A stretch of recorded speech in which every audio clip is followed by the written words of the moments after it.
Salut à tous, la vidéo que vous allez regarder là maintenant, c'est une chronique que j'ai réalisée dans le cadre de l'émission de télé L'Étagère, qui est une émission de télé qui est produite par des amis à moi dans le Valenciennois. C'est diffusé tous les mercredis à 20 h en direct sur YouTube, et du coup, après, les rediffs sont disponibles sur leur chaîne YouTube, donc tous les liens sont dans la description.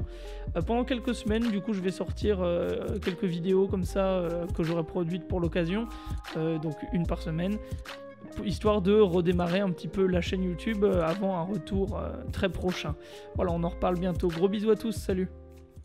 Alors, j'ai ici un courrier d'un certain Jean-Pierre Liégeois, jeune auditeur du Var, qui nous dit ceci. Bonjour Péric, j'ai regardé la chronique la semaine dernière, ça m'a beaucoup plu, mais je n'ai pu m'empêcher de remarquer que tu étais un peu flou. Comptes-tu prendre des mesures pour remédier à ce problème? Alors, oui Jean-Pierre, je compte prendre des mesures. J'ai d'ailleurs aujourd'hui invité avec moi un très bon ami à moi qui s'appelle Arnold et qui est cadreur. Dis bonjour Arnold. Bonjour tout le monde.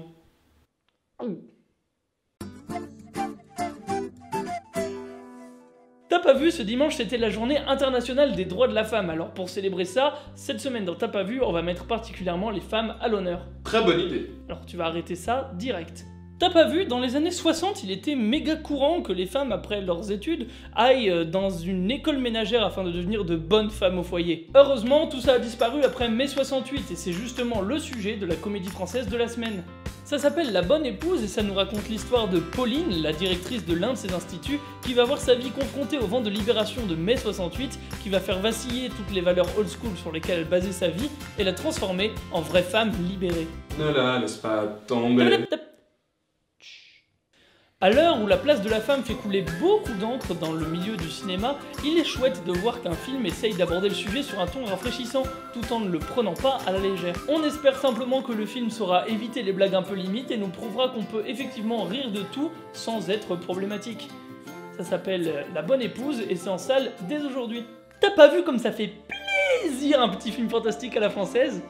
Une sirène à Paris nous raconte la romance entre Gaspard, un jeune chanteur de cabaret, et Lula, une sirène que les crues de la Seine ont déposée sur les quais parisiens. Problème, quiconque tombe amoureux de Lula voit son cœur exploser à cause d'un sortilège. Alors Gaspard va devoir apprendre à croire à nouveau en l'amour et à bousculer ses convictions pour survivre. C'est du français, c'est du fantastique, il y a un casting de talent avec notamment Tchéky Karyo, le speech me donne envie, et bah en gros ça a l'air cool. Et l'esthétique a l'air vraiment travaillée avec un mélange entre d'un côté du rétro et du moderne, en tout cas c'est ce qu'on peut en voir dans les bandes annonces. Ça a piqué mon intérêt, ça s'appelle Une sirène à Paris, et pareil c'est en salle dès aujourd'hui. T'as pas vu la découverte du radium par Marie Curie en 1903 ? Bah non, du coup j'étais pas né. Je sais bien, c'était une question rhétorique. Radioactive nous raconte l'histoire de Marie Curie qui effectue ses travaux sur la radioactivité et qui va devoir se battre pour trouver sa place dans un milieu d'hommes à une époque où les mentalités étaient encore moins ouvertes qu'aujourd'hui. Et c'est marrant aussi parce que quand on regarde les bandes annonces du film, on a l'impression qu'il va se permettre des bonds dans le temps avec des images notamment de la bombe H. C'est pas très marrant. Ce qui amènerait une réflexion supplémentaire sur les usages des grandes découvertes scientifiques. Ce film nous est amené par la réalisatrice franco-iranienne Marjane Satrapi, qui est surtout connue pour Persepolis, et ça a l'air super cool. Comme De Gaulle la semaine dernière, ça a l'air d'être un biopic pour les passionnés d'histoire, mais aussi de science, qui ne manquera pas, j'en suis sûr, d'aborder des problématiques féministes qui trouvent encore leur écho aujourd'hui. Et pour terminer, on va parler un petit peu d'animation. Ah oui, de toute façon, l'animation, pour ça on est très doué. T'as pas vu que la semaine dernière, je m'étais montré très enthousiaste sur le dernier né des studios Pixar ? Eh bien, en repensant à tous les Pixar que j'ai vus et en avant, eh ben, c'est mon préféré. Parce qu'il y a 3 bonnes idées à la minute dans chaque plan. Il y a des dragons qui font et des licornes qui font et des magiciens qui font. La magie est super variée et utilisée de plein de façons différentes et ça fait. Le casting vocal est également à la hauteur avec un Pio Marmaille qui nous livre une interprétation tout en nuances du personnage de Barney et avec un petit rôle pour mon doubleur français préféré, Gilles Morvan.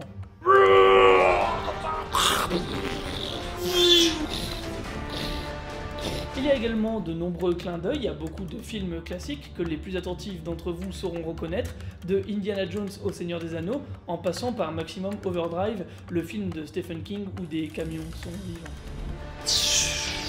mais je concentre ma magie. Les designs des personnages et des décors sont également exploités à fond pour servir le récit, avec de nombreux setups et payoffs qu'on ne voit pas venir, mais qui pourtant sont ultra bien pensés, le tout dans une animation véritablement magnifique. L'incendie qui fait... En résumé, c'est un film très touchant pour petits et grands qui apprendra à vos enfants à devenir des adultes. Et bien sur ces belles paroles, il est temps pour moi de vous dire à la semaine prochaine où on se retrouvera comme d'habitude dans l'étagère pour parler toujours plus de cinéma. En attendant, portez-vous bien, à bientôt.